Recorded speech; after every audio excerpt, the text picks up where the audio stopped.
به نام خدا دوستای عزیز، خیلی خوش آمدین به درس امروز ما میخواهیم که به تعقیب درس قبلی خود که ما و شما روی چی کار کردیم، بخش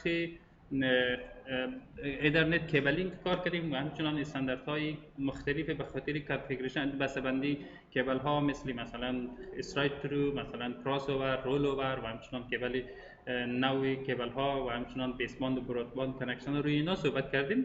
خب موضوعی که ما میخواهیم امروز رویش صحبت کنیم دوستا، در قدم نخست در سیسکو 3 لیر هایرارکال مدل است و بعد هم ما و شما میریم روی چپتر سوم خود، بخش TCP IP و همچنان ما فردا در بخش پروتکل ها و معلومات های مهم در بخش انواع پروتکل هایی که ما در شبکه داریم روی اینا بحث خواهیم کرد.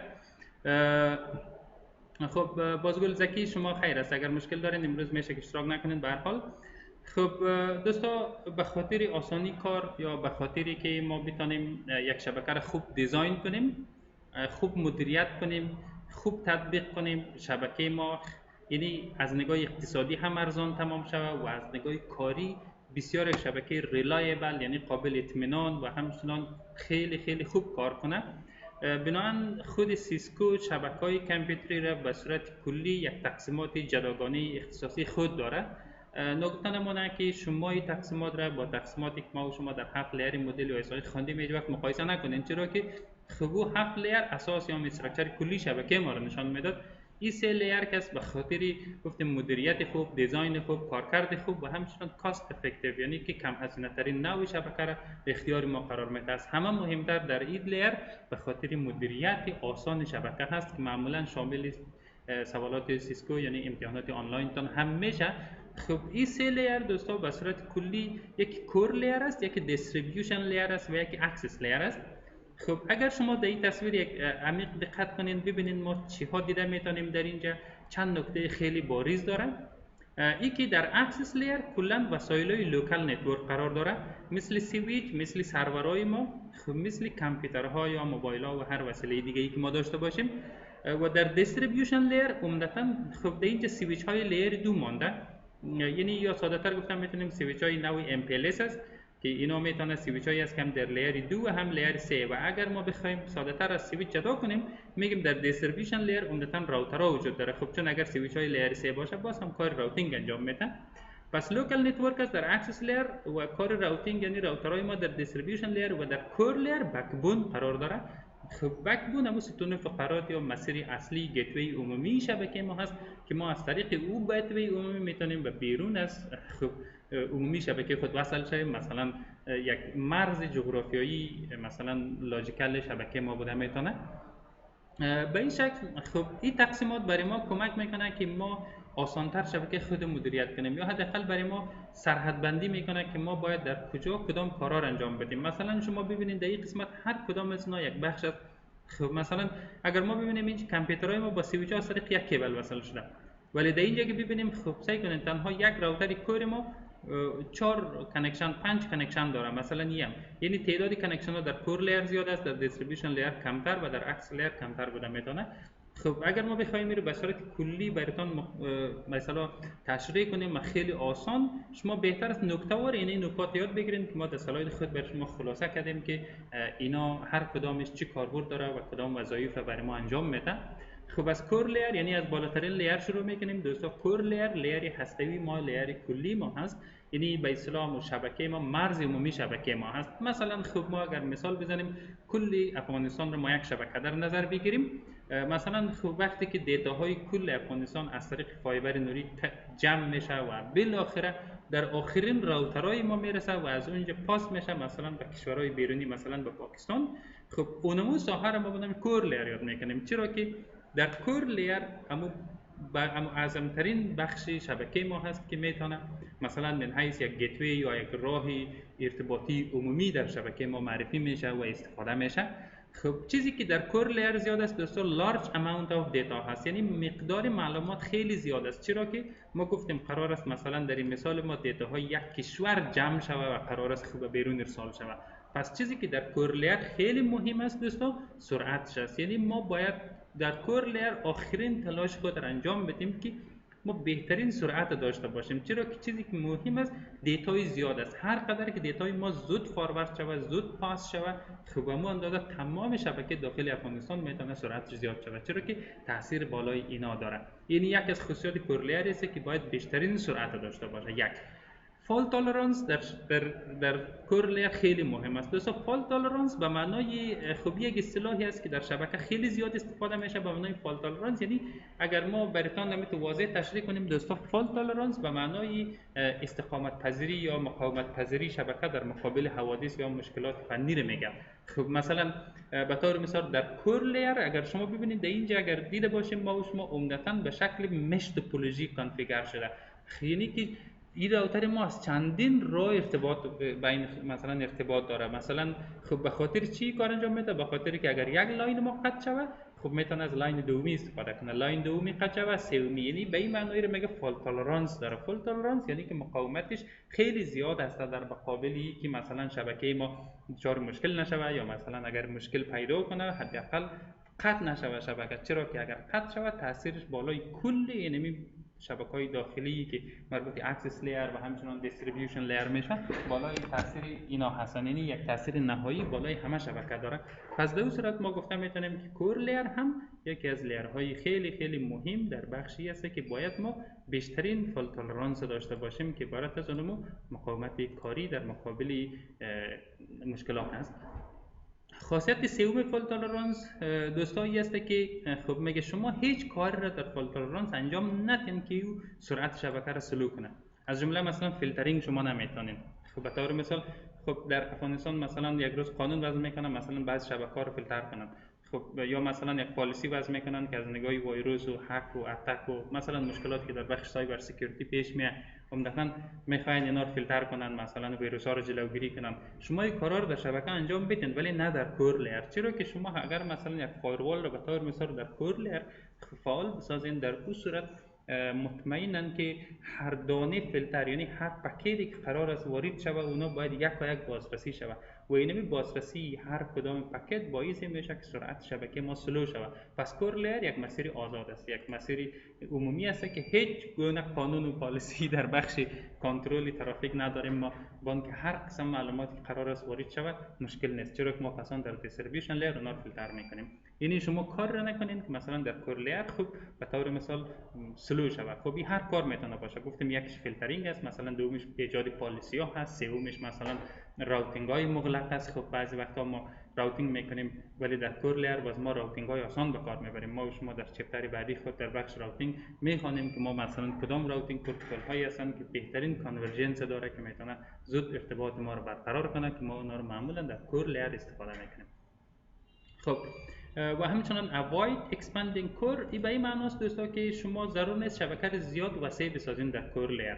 خب این زیاد اکسپاند نشود، هر قدر خلاصه باشه آسان است. مثلا شما دیتای خود بهتر است مثل امیالی به طور مثال شما از طریق فقط میتونین خب به طور مثال از طریق چند راوتر میتونین پاس کنین، یعنی ضرور نیست شما در اینجا راوترهای زیاد به کار ببرین بلکه راوترهای کمتر ولی پروسس یعنی با قدرت بیشتر استفاده کنین، چرا که در کور لیر هر چی که دیزاین شبکه ما آسان باشه به ما اندازه دیتاهای ما کمتر سرگردان میشه و آسان‌تر راوت میشه.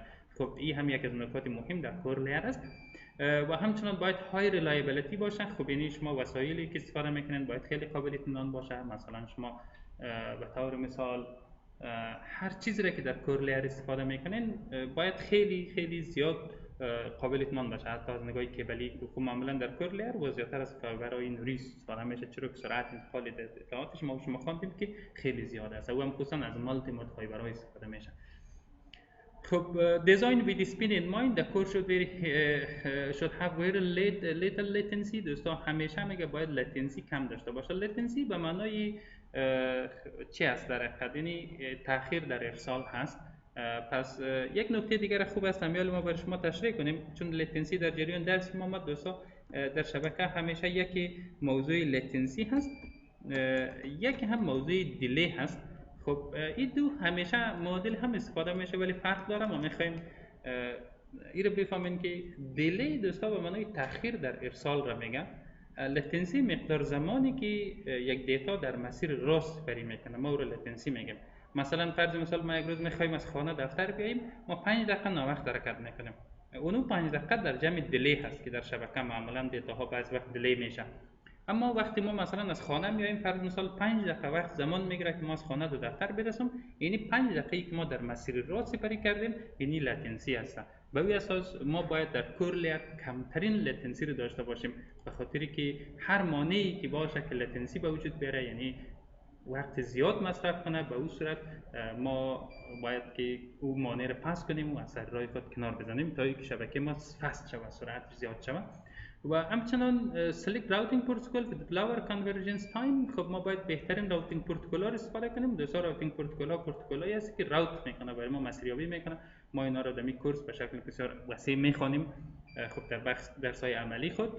اما مثلا ما راوتینگ پروتکل های معمولا یک چیز کنم بی جی پی، یعنی باردر گیتوی راوتینگ پروتکل، باردر گیتوی پروتکلی است که اونو بسیار سریع کانورجنس داره. کانورجنس به این معنی است که مثلا اگر راوتر خاموش شود، به طور مثال هر مشکلی پیش بیاید، حتی شما مثلا یک راوتر خیلی به طور مثال نو میخواین پرتین، به طور مثال این راوتر ما اگر بی جی بی باشه فرض خاموش شود، خیلی سریع قابلیتی رو داره دوباره روشن شود و دوباره لینک های خود اپدیت کنه و فارواردینگ شروع کنه. اما بعضی راوتینگ پروتکل‌هایی هست که کانورجنس سلو هستن، مثل ریپ، تا اونا منتظر بشینن که مثلا اپدیت بیاد، اپدیت رو انالایز کنه، مسیرها رو در راوتینگ تیبل خود کپی کنه و بعد هم بهترین مسیر رو دیترماین کنه، بعد ارسال کنه. این زمان میگیره. بهتر است ما بهترین راوتینگ پروتکل‌ها رو استفاده کنیم که اونا کمترین کانورجنس در خود داره. مثلا نمونه خوبش راوتینگ پروتکل بی جی پی هست که ما روی مسئله حتما صحبت خواهیم کرد. خب دوستای بحث ما در کور لیر هست. خب بعد از کور لیر دوستان ما موضوعی داریم به نام دیستریبیوشن لیر. خب خصوصیات کور لیر رو فهمیدیم. ما این بار میایم روی دیستریبیوشن لیر. خب دیستریبیوشن لیر دومی ما هست یا لیر وسطی ما هست که معمولا کاری که در اینجا صورت میگیره راوتینگ است، بیشترین راوتینگ صورت میگیره و فیلترینگ است که ما همون کارهایی را که مثلا دیتاهای خود در کور لیر فیلتر نمیکردیم در این لیر باید فیلتر شود. اونا مثلا شما هر نوع فایروال نصب میکنین یا مثلا کدام فرض مثال سافتوری امنیتی دیگه میخواین نصب کنین یا مثلا دیتاهای خود میخواین مانیتور کنین، هر پلان و پالیسی که شما دارین بهتر است در این لیر انجام بدین، چرا که بهترین مکان به خاطر پالیسی. مثلا به طور مثال خب یک روز وزارت مخابرات مثلا دستور میده که یا میخواد که مثلا شبکه فیسبوک رو در سراسر افغانستان مثلا بلاک کنه. خب یک قانون است، یک پالیسی هست، یعنی هر کسی که هر یوزری که در داخل افغانستان بخواد به سایت فیسبوک کانکت شود او رو باید بلاک شود. مثل که بعضی کشورها می کار میکنن. خب بهترین مکان در کجا هست دوستا؟ به خاطر کار در دیستریبیوشن لیر، به خاطر که خب هر کس یعنی چون مقدار دیتا در دیستریبیوشن لیر کم هست نسبت به کور لیر، بنابراین اگر مثلا پالیسی باشه یا فیلترینگ باشه یا هر عملی باشه آنقدر بالای سرعت عمومی شبکه تاثیر نداره. خب کاری که در لیر صورت میگیره عمدتاً راوتینگ است دوستا، که راوترها مسیریابی میکنه و مثلا بهترین مسیر میخواد پیدا کنه و ارتباط ما رو برقرار کنه. خب بهتر گفتیم سکیوریتی و پالیسی رو در این وضع میکنیم و همچنان راوتینگ پروتکل های ما مختلف راوتینگ پروتکل ها از جمله مثلا EIGRP مثلا ریپ که ما بعدا اینا رو میخوانیم و یا حتی ما میتونیم در لیر استاتیک راوتینگ استفاده کنیم دوستان. یعنی بهترین مکان به خاطر راوتینگ و مسیریابی هست. و همچنان ما بین ویلن ها راوت میکنیم که ما در این درس خود یک چیزی میخوانیم به نام راوتر آن استیک یا مثلا انتر ویلن راوتینگ که بین ویلن هایی که در داخل شبکه لوکال ما هست باز هم ما میتونیم در توسط دیستریبیوشن لیر کلا راوت کنیم. پس اگر ما خلاصه بگم دیستریبیوشن لیر رسال لیری است که معمولا به خاطر راوتینگ، به خاطر ایجاد پالیسی، ایجاد فیلترینگ، به خاطر راوت بین ویلن ها بین شبکه‌های لوکال ما عمدتاً در این لیر صورت میگیره. پس ما میبینیم که واقعا یک تقسیم بندی خیلی منطقی بوده که توسط سیسکو طراحی شده. خب لیری بعدی ما یا آخرین لیری که ما داریم اکسس لیر است که به نام دسکتاپ لیر هم یاد میکنن.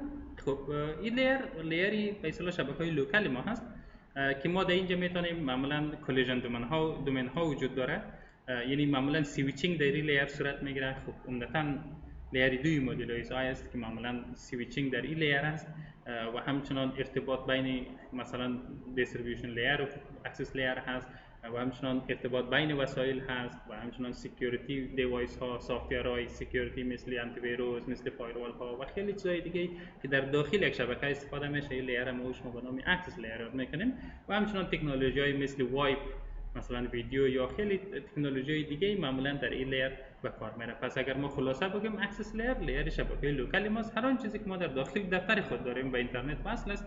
مثلا اگر ما فرض مثال آی پی توزیع میکنیم به کامپیوترها، ما میخوایم یک سایت بند کنیم تنها به شبکه خود ما، مثلا ما میخوایم که فیلترینگ کنیم به طور مثال ما قانون یک پالیسی توسط سرور خود وضع کنیم، همه اینا مربوط به اکسس لیر است و تاثیرش بالای دیستریبیوشن لیر نیست. یک قانونی که مطمئنا نیره شما باید یاد بگیرین نیست که خب اگر یک مشکل در کور لیر به وجود بیام باعثی مشکل این مشکل تاثیرشان بالای دیستریبیوشن لیر و اکسس لیر هم هست.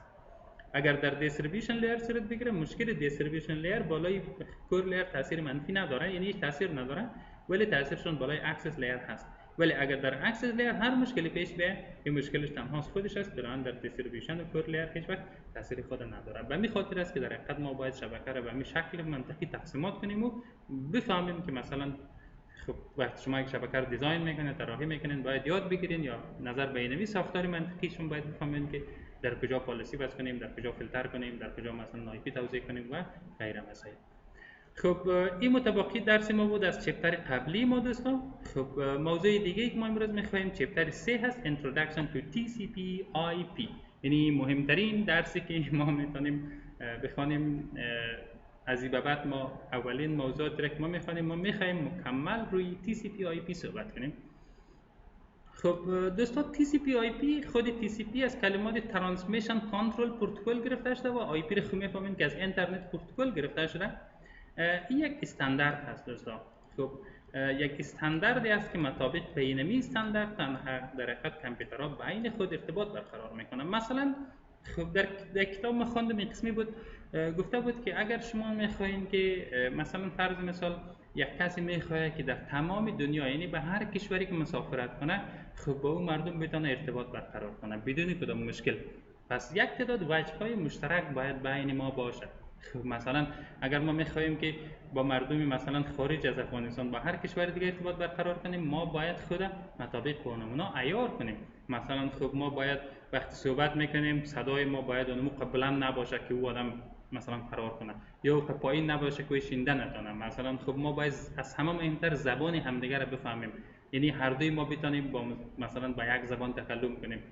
خب یعنی بعضی وجه‌های مشترک هست که باید انسان‌ها بین خود ارتباط برقرار کنند. در شبکه ما اینه که بس دوستا وقتی می‌خوایم مثلا یک کامپیوتر از افغانستان با یک موبایل مثلا از دبی ارتباط برقرار کنه، خب هر دو ممکنه توسط دو آی اس پی وصل شده باشد، دو نوع مثلا کمپانی تولید کرده باشه، اپلیکیشن های اینا حتی تفاوت داشته باشه، خب آپریتینگ سیستمشون تفاوت داره، مطمئنا ساختار فیزیکی یا کامپیوتر با یک موبایل خیلی تفاوت داره. ولی اگر اینو بخوایم موافقانه ارتباط برقرار کنه باید وجه‌های مشترک را مراعات کنند دوستان که اونم وجه‌های مشترک یعنی پروتکل ها هست. پروتکل ها یعنی پروتکل یعنی استاندارد قابل قبول برای همه.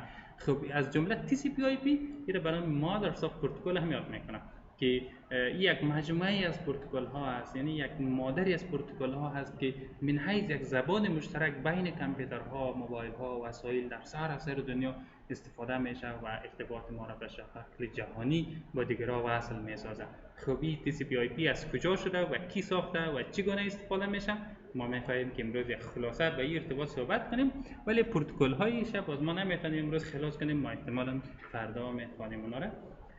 خب اصلا بیایم یک نگاهی به تاریخچه TCP/IP داشته باشیم. ما نمیخوایم زیاد از تاریخ صحبت کنیم براتون چون اینا شامل سوالات سیسکو نمیشه اکثرا، ولی به هر حال به خاطر از اینکه ما بتونیم اساسیات بگیریم ما یک شارت تاریخچه ماندیم در اینجا براتون. دوستو اول TCP/IP از کجا پیدا شد و اصلا خب شبکه و کامپیوتر از کجا شد، یعنی شروع ارتباطات، شروع شبکه بزرگ دنیا که ما امروز استفاده میکنیم به نام اینترنت خب از یک پروژه به نام آرپا شروع شده دوستان که آرپا از کلمات Advanced Research Project Agency گرفته شده. خوبی توسط DOD از کلمات Department of Defense گرفته شده که مربوط یعنی وزارت دفاع آمریکا. خب اینا حتی در سالهای خیلی قدیمی سال 1957 میلادی یعنی در سال 1957 میلادی وزارت دفاع آمریکا یک پروژه را به نام آرپا را اندازی کردند که در این پروژه هدفش یک اختراع بود، یعنی یک نوآوری در دنیای ارتباطات، چرا که آمریکا از سالهای سابق با جمهوری مثلا شوروی خیلی در یک رقابت تنگاتنگ خاص قرار داشت که حالا هم داره. ببینید خب ما گفتیم که TCP/IP اول اصلا یک قسمی بود که خب در دنیا میگن که رقابت های سالم همیشه باعث موفقیت دو طرف میشه. خیلی یک گپی واضح هست. خب حتی در صنف اگر مثلا دو نفر بین خود رقابت داشته باشه که این میخواد اون اول نمره شوه یا دومی میخواد دومی، بالاخره باعث میشه که یکیش اول شوه یکیش دوم، ولی موفقیت از آن هر دو میشه. خب در حقیقت در دنیا هم ارتباطات عجیب و غریبی وجود داره که از جمله ارتباط بین همین رقابت بین کشورهای آمریکا و روسیه از سالهای خیلی قدیم اینا اتفاق افتاده و هستن. خب اصلا اگر شما داستان ماهواره رو خوانده باشین دوستا، اولین بار در سال 1957 جمهوری شوروی سرخ، یعنی جمهوری شوروی سابق که فعلا روسیه هست، یعنی اون زمان خب به نام جمهوری شوروی بود، اونا در سال 1957 اولین بار موفق شد خب یک ماهواره رو در فضا روان کنه که ماهواره نامش اسپوتنیک است. خب شما خاص امروز در گوگل مطالعه کنن، یعنی اولین بار اینا موفق شدن که ماهواره رو در مدار زمین پرتاب کنن و بعد اعلان کردن که ما توانستیم از طریق فضا ارتباط برقرار کنیم. خب یک دستاورد خیلی بزرگ و واقعا یک اختراع خیلی بزرگ در دنیا بود. یعنی شروع تکنولوژی و رقابت‌های تلکام مثلا سایبری امروز روز شروع شد. خب وقتی که آمریکا شنید که مثلا روسیه تونست یک ماهواره روان کنه، خب اونا تصمیم گرفتن باید یک کاری کنن که یعنی ریاکشن شوه، یعنی در مقابلی مثلا یعنی ماهواره اونا هم یک اختراعی باید داشته باشن. و جالبتر از همه است که اونا در مقابل اختراع یک مثلا ساخت و ارسال یک ماهواره TCP/IP رو ساختن. یعنی اهمیت TCP/IP آنقدر مهم است دوستان که فکر کنین که در یک رقابت بسیار کلان ساخته شده و همچنان در مقابل یک مثلا هدفی بوده که خب روسیه وقتی ماهواره به فضا ارسال کرده ما باید TCP/IP رو دیزاین کنیم. یعنی TCP/IP در اصل یک پروتکلی مثلا امنیتی است، پروتکلی است که در بخش استخبارات وزارت دفاع آمریکا استفاده میشد. یعنی کاملا یک پروتکل نظامی است. ساده‌تر بگم براتون، خب اینا وقتی TCP رو دیزاین کردن دوستا، TCP خب اولین بار تونستن مثلا یک تعداد قوانین و مقررات در بخش ارتباطات به وجود بیارن، ولی باز در سالهای 1973 یک زمان خب TCP/IP زیاد مورد استفاده قرار نمیگرفت چون هنوز تکنولوژی زیاد رشد نکرده بود. خب تا که در سال 1973 و همچنان 1978 بعداً باز گرفتن TCP/IP را به دو بخش تقسیم کردن، یعنی که TCP و IP، یعنی پیش از او نبودن به یک چیزی. خب یکی پروتکل ارتباطی ما، یکی پروتکل آدرس‌دهی ماست که در این بخش باز در سال 1973 را تبدیل کردن به نتورک کنترل پروتکل یا NCP. خب یعنی تا اون زمان هم جنبه نظامی خود داشت، یعنی به خاطر ارتباطات عامه و بخش بیزنس و مثلا در بخش تجارت و صنعت استفاده نمیشد ازش. خب یکی TCP/IP چه زمان صنعتی شد، چه زمان در تجارت استفاده شد، چه زمان در دسترس عام قرار گرفت. خب یک پروژه دیگه ای بود دوستا که ایرا یک گروهی از دانشمندا در دانشگاه کالیفرنیا، یعنی دانشگاه کالیفرنیای شمالی یک ریسرچ انجام دادن، یعنی یک تحقیقات انجام دادن که او یکی به نام UC برکلی، یعنی نام همون پروژهشان بود، نام همون ریسرچشان بود که یک تحقیقات انجام دادن. مطابق به این ریسرچ این دانشمندا توانستن یک اپراتینگ سیستم را به نام برکلی سافتور دیستریبیوشن یا BSD. خب شما اگر BSD رو شنیده باشین، BSD یک اپراتینگ سیستم است، یعنی یک سیستم عاملی است که بخشی یعنی قبل از لینکس گفته میتونیم، برابر مثل مک یا به اصطلاح یک از دیستریبیوشن های اونا گفته میتونیم ما، یک اوپن سورس اپراتینگ سیستم است. خب اینا وقتی که اپراتینگ سیستم BSD رو ساختن و دیولپ کردن، و جالبتر از همه ای است که در BSD یعنی TCP/IP رو به کار بردن. یعنی اما BSD خود بر اساس استانداردهای TCP/IP ایجاد کردن یا دیولپ کردن. خب بعد از اینکه BSD ساخته شد، خب BSD یک اپراتینگ سیستم است که روی کامپیوترها نصب میشد و این تونستن خوبی پروژه خود در اختیار دانشگاه‌ها در آمریکا قرار بدن. خب اولین بار بود که TCP/IP از جنبه نظامی آمد به یک جامعه در جنبه اکادمیک یا دانشگاه استفاده شد و بعد هم از توسط نمی BSD خارج از آمریکا در اروپا و آسیا و تمام دنیا پخش شد و امروز TCP/IP من حیث یک استاندارد کلی به خاطر تمام ارتباطات در شبکه ما استفاده میشه. و باز هم تکرار میکنم که TCP/IP یک پروتکل نیست، یعنی یک مجموعه از پروتکل ها هست که به اساس این پروتکل ها معمولا امروز در ارتباطات ما استفاده میشه و ما موفقانه میتونیم دنیا رو با هم دیگه توسط یک موبایل کوچک خود وصل کنیم. به این اساس است که یک داستان خیلی کوتاه درباره TCP/IP خدا کنه که شما یاد گرفته باشین و براتون آسان شده باشه. خب این که TCP/IP چی است ما می‌خوایم این مثالای دارم تشریح کنیم و دیگه امروز نمی‌خوانیم. دوستو TCP/IP خب یک مدل هست در حقیقت، یعنی که این به نام DoD مدل هم یاد میکنن و TCP/IP مدل هم یاد میکنن مثل OSI لیر، یعنی OSI مدل هست.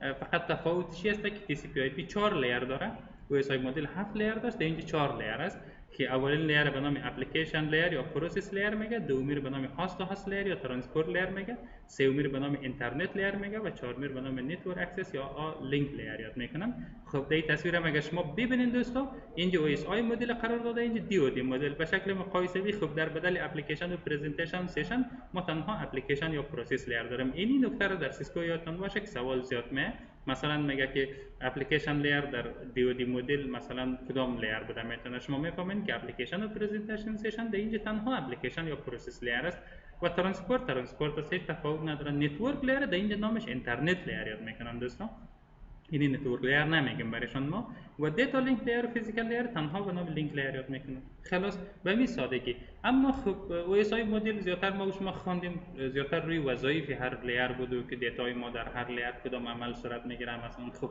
چه قسم سشن برقرار میشه، کدام پروتکل انتقال میده، مثلا کدام لیر راوت میکنه، کجا توسط مک آدرس ارتباط برقرار میده. خب ما و شما روی مسائل صحبت کردیم. اما این نیست که مثلا در شبکه ما این لیر استفاده شود یا این لیر، هر دویشان قانون است، هر دویشان استاندارد است، ارتباطات امروزی به اساس هر دوی اینا صورت میگیره.